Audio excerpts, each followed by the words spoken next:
So பெண்கள் இதை தொடர்ந்து எடுத்துக்கிட்டாங்க அப்படின்னா மார்பக புற்றுநோய் வரதுக்கு வாய்ப்பு இருக்குது. ஏன்னா இதில் வந்து ஃபைட்டோ ஈஸ்ட்ரோஜனுங்கிற ஒரு விஷயம் வந்து அதிகமாக இருக்கிறதுனால மார்பக புற்றுநோய் வரலாம் அப்படிங்கிற மாதிரி சில ஆய்வறிக்கைகள்லாம் வந்து சொல்லியிருக்கு. பட் இது எல்லாமே தவறான ஒரு புரிதல் தான். ஸோ கிட்டத்தட்ட 15 வருஷம் ஷாங்காய் யூனிவர்சிட்டியில் ஒரு ஆராய்ச்சி நடந்திருக்கு. 73,000 பெண்களை அவங்க சின்ன வயசுலேருந்து என்ன விதமான உணவுகளை அதிகமாக எடுத்துக்கிறாங்க, முக்கியமாக சோயா சார்ந்த உணவுகளை அதிகமாக எடுத்துகிட்டு இருக்க பெண்களுக்கு 15 வருஷமாக அவங்களோட ஆய்வறிக்கைகள் பண்ணியிருக்காங்க. மார்பகம் சார்ந்த பிரச்சனைகள் அவங்களுக்கு வரலை.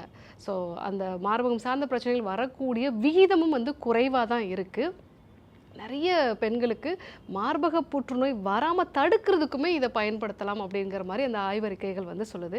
ஏன்னா இதில் இருக்கக்கூடிய ஃபைட்டோ ஈஸ்ட்ரோஜன் வந்து ஒரு வீக் ஈஸ்ட்ரோஜன்.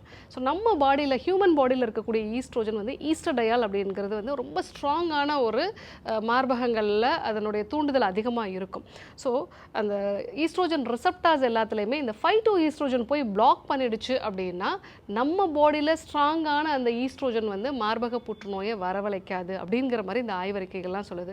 ஒரு வாட்டி மார்பக புற்றுநோய் வந்துருச்சு, திருப்பியும் வராமல் தடுக்கணும் அப்படின்னாலும் இந்த சோயா சங்க்ஸை பயன்படுத்தலாம்.